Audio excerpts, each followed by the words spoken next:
mirë se vini në këtë eksplorim.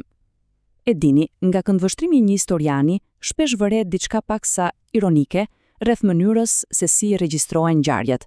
Historia mban shënime tepër të detajuara për perandorët që dogjën e rrafshuan qytete, por disi na lë vetëm enigma të heshtura për njerëzit genial që i ndërtuan ato.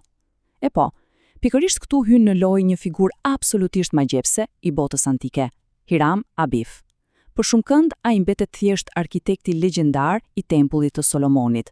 Por, ashtu siç do ta shohim përtjatë kësaj analize, ai nuk është thjesht një mjeshtër guri. Ai ngrihet, fjalë për fjalë, në rangun e arkitektit të integritetit ton moral dhe shpirtëror. Le të fillojmë. Okej, le të zhytemi menjëherë në këtë mister.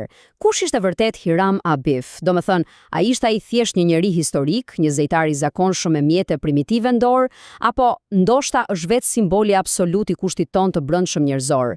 Për shekuj me radhë, ky emër i vetëm ka ndezur imagjinatën e filozofëve, studiuesve dhe shoqërive sekrete kudo në botë. Ai përshkruhet si një mjeshtër ndërtues i pashoq, por ja ku qëndron sekreti. Trashëgimia e tij nuk është bërë prej tullash e llaçi, është një lloj udhërrëfyesi për dijen e fshet, urtësinë dhe më e rëndësishmja, përgjegjësinë e thellë morale. Për ta zbërthyer plotësisht këtë ide, rrugëtimi i sotëm do të ndahet në 4 etapa natyrale.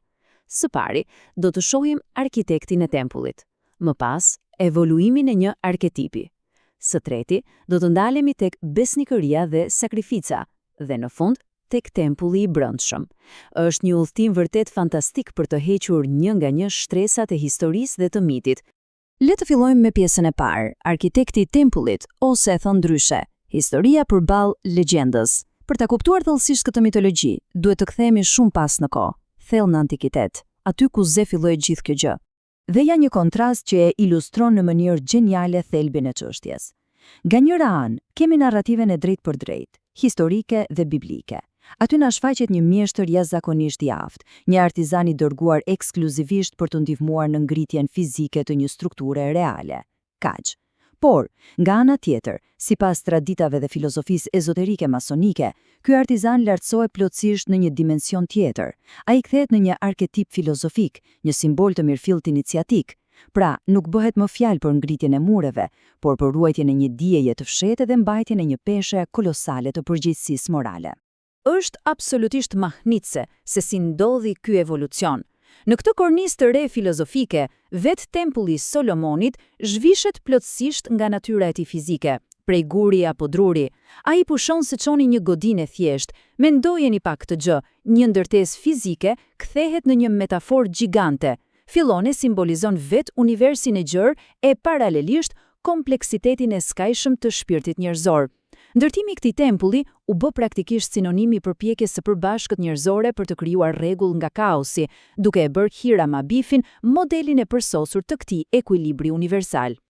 Kjo na çon natyrshëm tek pjesa e dytë e këtij eksplorimi, evoluimi i një arketipi, ose si të thuash, kalimi i mbresëllënës nga një zejtar i thjesht në një ideal të lartë ezoterik. Tani, lind pyetja, si saktësisht një punëtor bakri dhe guri lashtësisë arrin të kthehet në një ideal absolut për çdo që kërkon të vërtetën? Përgjigjja gjendet pikërisht te ky vizion i mjeshtrit përsosur. Sipas kësaj tradite, mjeshtria nuk ka të bëjë absolutisht fare me aftësi teknike. Nuk ka rëndësi fare se sa bukur dhe saktë gdhen një gur të vërtet. Mjeshtria autentike kërkon urtësi. Kërkon një karakter të palëkundur moral, besnikëri të thellë, integritet dhe padyshim drejtësi. Dhe duhet theksuar diçka thelbësore këtu. Kjo lloj përsosmërie nuk është një vi finishi, nuk arrihet një ditë dhe mbaron me kaq. Është një punë pa ndërprerë, një përpjekje e përditshme drejt vetë përmirësimit. Le të ecim një hap më tej dhe të shohim se si merr formë ky parim përmes një cikli mjaft të njohur iniciatik. Ky ideal është i lidhur pasgjithshmërisht me procesin e vdekjes dhe rilindjes simbolike. Gjithçka nis me njohjen e ignorancës, e cila trajtohet pikërisht si një vdekje simbolike e pjesës son të pandërgjegjshme. Më pas pason transformimi. Fundja, askush nuk duhet të qëndrojë në errësirë përgjithmonë, apo jo? Përmes reflektimit dhe përvojës, ndodh një ndryshim i brendshëm, ndoshta i dhimbshëm ndonjëherë, por plotësisht i domosdoshëm. Dhe në fund, kemi dalje në dritën e dijes, atë që shpesh quhet rilindje shpirtërore. Hiram Abif u bë fjalë për fjalë avatari I këtij rrugtimi universal nga errësira në dritë.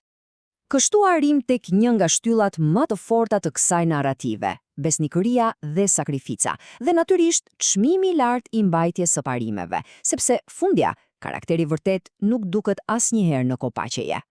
E dini, kur flitet për besnikërinë në këto rrese sekrete dhe ezoterike, bëhet shumë shpesh gabimi të mendohet se gjithçka sillet rreth të mbajturit gojën mbyllur. Si për shembull, të mos tregosh një fjalë kalim të fshet. Në fakt, jo, as pak. Sekretet në këtë kontekst simbolizojnë dijen më të lartë universale. Ruajtja e një sekreti shërben si një metafore jashtëzakonshme për përgjegjësinë e thellë shpirtërore dhe qëndrueshmërinë morale. Është prova e gjallë që fjala e dhënë ka një peshë që mund të quhet pa frikë e shenjtë. Është refuzimi kategorik për ta dorëzuar këtë dije nga frika apo për të tratuar bindjet e brendshme për interes. Dhe si rrjedhor logjike, kjo lloj besnikërie absolute shpesh kërkon flijim. Sakrifica për të vërtetën nënkupton, një gatishmëri të hekurt për të mbrojtur parimet përballë çdo kërcënimi. Megjithatë, duhet të jemi shumë të qartë për diçka, siç theksojnë pa përjashtim të gjitha burimat tona. Ky nuk është një lloj glorifikimi morbid I vuajtjes. Kjo filozofi nuk të shtyn të kërkosh dhimbjen me çdo kusht. Përkundrazi, kjo sakrifica paraqitet thjesht si prova përfundimtare e forcës shpirtërore. Është ai guximi monumental që kërkohet për të mos tradhtuar thelbin as në çastet më të errta. Dhe kështu, me një rrjedhë krejt të natyrshme, mbërim në destinacionin ton përfundimtar. Në pjesën e 4, tempulli I brendshëm, ndërtimi final. Aty ku ndodh shkëputja absolute nga materia. Këtu kemi të bëjmë me një zhvendosje totale të fokusit ton. Çfarë është saktësisht ky tempull I brendshëm? Ai përkufizohet si vetë karakteri shpirtëror dhe moral. Është një tempull madhështor që nuk ka as pak nevojë për bloqe mermeri, ari apo guri. Ai ngrihet dita ditës me tulla tërësisht të padukshme, tullat e disiplinës, urtësisë dhe vetë përmirësimit të pandërprer. Është momenti ku vetë individi kthehet njëkohësisht në arkitekt, në mjeshtër të bindur dhe në vetë materialin ndërtimor të ndërgjegjes së tij. Le të bëjmë një paralelizëm vërtet goditës. Imagjinoni pak muratorin tradicional të antikitetit me një gur në dorë. Ai merr një gur të papërpunuar, me plot cepa të ashpra dhe të çrregullt, dhe fillon ta gdhente pa u lodhur derisa ky gur të zor vendin e vet me një saktësi arkitekturore perfekte. Tani merrni të njëjtin imazh por ktheheni nga ana e brendshme njerëzore.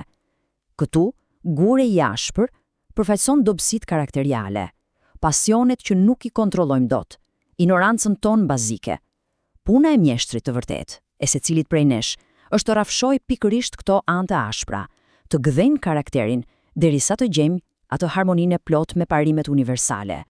Dhe ajo çfarë është ndoshta më e bukur rreth kësaj, përmblidhet në mënyrë të përsosur në këtë koncept qendror, sepse tempulli më I rëndësishëm nuk është ai prej guri, por ai që ndërtohet në shpirt, karakter dhe vetdije. Vini re, kjo nuk është më thjesht një leksion historie mbi një mit antik apo dekonstruktimi një tradite sekrete. Kjo është realisht një thirrje e hapur e thellësisht universale. Është një thirrje për të vendosur karakterin mbi çdo lloj statusi, për të vlerësuar moralin shumë herë më tepër se pushtetin, dhe atë zhvillimin e heshtur të brendshëm mbi çdo pasuri të zhurmshme të jashtme. Teksa I afrohemi fundit të këtij eksplorimi vërtet të veçantë rreth figurës dhe domethënies së Hiram Abif, mbetet hapësirë vetëm për një reflektim të fundit.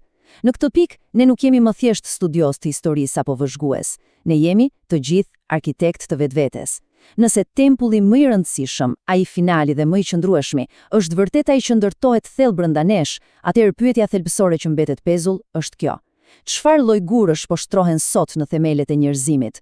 A janë këta gur të rëndë dhe të fortë të drejtësisë e integritetit, apo ndoshta po shtrojmë gur të rrem, gur të brisht që rrezikojnë të shemben që në stuhinë e parë? Është një mendim I thellë, një ftesë e hapur për të eksploruar edhe më tej këtë arkitekturë kaq të mahnitshme dhe misterioze të vetdijes.